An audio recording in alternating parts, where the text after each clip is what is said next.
আলহামদুলিল্লাহ। হাজী হেদায়েতুল্লাহ বাইতুল মামুর জামে মসজিদের সম্মানিত মুসলিম ইকরাম, পর্দানশীল সম্মানিত মা ও বোনেরা, মহান আল্লাহ রাব্বুল আলামিনের দরবারে অসংখ্য অগণিত শুকরিয়া আদায় করি যে আল্লাহ রাব্বুল আলামিন দয়া করে, মায়া করে, মোহাব্বত করে, ভালোবেসে 10 মায়ের 10 সন্তানকে একত্রিত হয়ে জুড়ে মিলে বসার মতো যে আল্লাহ সুযোগ করে দিলেন, আল্লাহ পাকের দরবারে প্রাণ খুলে অন্তরস্থল থেকে কালিমাতুশ শুকর আদায় করি। সকলে একযোগে বলি আলহামদুলিল্লাহ। মহান আল্লাহ পাকের দরবারে আরো শুকরগুজার করি যে আল্লাহ পাক রব্বুল আলামিন আমাদের সকলকে সফর মাসের আজকে প্রথম জুমায় উপস্থিত করে দিলেন। আলহামদুলিল্লাহ বলেন। আজকে সফর মাসের প্রথম জুমা। এই সফর মাসে আমাদেরকে আল্লাহ রাব্বুল আলামিন হায়াতের মাঝে বরকত দিয়েছেন, রিজিকের মাঝে বরকত দিয়েছেন, সুস্থতার নিয়ামত দান করেছেন। সকলে বলি আলহামদুলিল্লাহ। আল্লাহ পাক রব্বুল আলামিন আমাদের সকলকে যে নিয়ামত দান করেছেন তার মধ্যে সর্বশ্রেষ্ঠ নিয়ামত হচ্ছে আমরা সুস্থ আছি। আলহামদুলিল্লাহ, ঠিক কিনা? কারণ অসুস্থ না হইলে সুস্থতার কদর বোঝা যায় না। যে বান্দা হসপিটালে আছে সে বুঝে আসলে সুস্থ থাকা যে কত বড় এক বড় নিয়ামত, সে বুঝে, আমরা বুঝি না।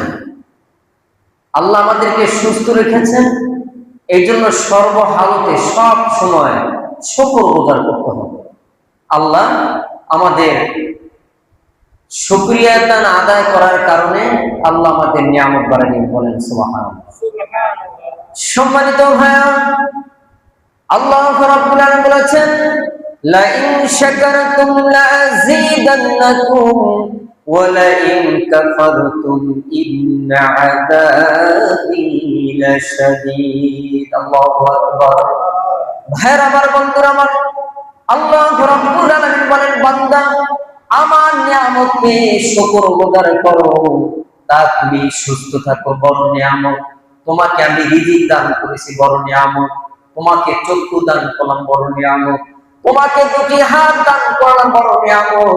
তোমাকে দুটি পা দান করলাম, বড় নিয়ামত।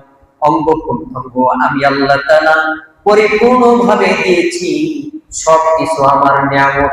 এই নিয়ামতে বান্দা তুমি শুকর গুজার করো। সুবহানাল্লাহ। নিয়ামত আমরা কথা বলার বাকশক্তি আল্লাহ তাআলা দিয়েছেন, আমরা সুন্দরভাবে সাজাইয়া গোছাইয়া মানুষের কাছে উপস্থাপন করি কথা। আল্লাহ তাআলা বাকশক্তি দিয়েছেন কথা বলার। আলহামদুলিল্লাহ, শুকরিয়া। ভাইরা আমার, আল্লাহ তাআলা বলছেন আর যে সমস্ত বান্দা বান্দি আমার নিয়ামত পেয়ে নিয়ামতের শুকর গুজার করবে না, অকৃতজ্ঞ প্রকাশ করবে, আমি আল্লাহ তার কাছ থেকে নিয়ামত ছিনিয়ে নিয়ে যাব এবং তাকে সত্য আযাবে গ্রেফতার করব। বলেন নাউযুবিল্লাহ। ভাইরা আমার, জন্য আসার একটি সিরিয়াল আছে, যাবার কোনো সিরিয়াল নেই। এই জন্য আমাদের সকলের প্রস্তুতি থাকা দরকার। দেখেন, গতকালকে বেলা 2টার সময় আমার এই ছাত্র ভাই, একই মাদ্রাসা পড়ছি, আমরা অনেক ছোট, গতকাল 2টার সময় সে ইন্তেকাল করেছে।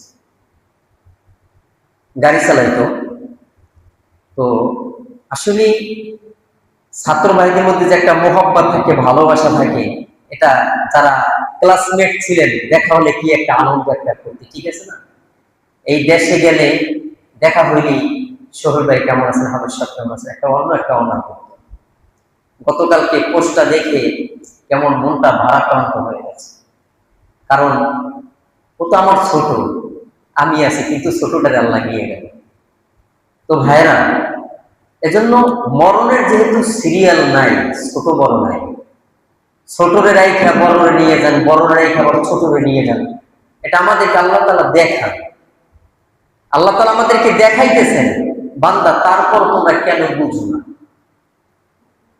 আমাদের বুঝতে হবে আল্লাহ রাব্বুল আলামিন আমাদের সকলকে বোঝার মতো, আমল করার মতো যেন তৌফিক দান করেন, চিল্লাইবেন আমিন।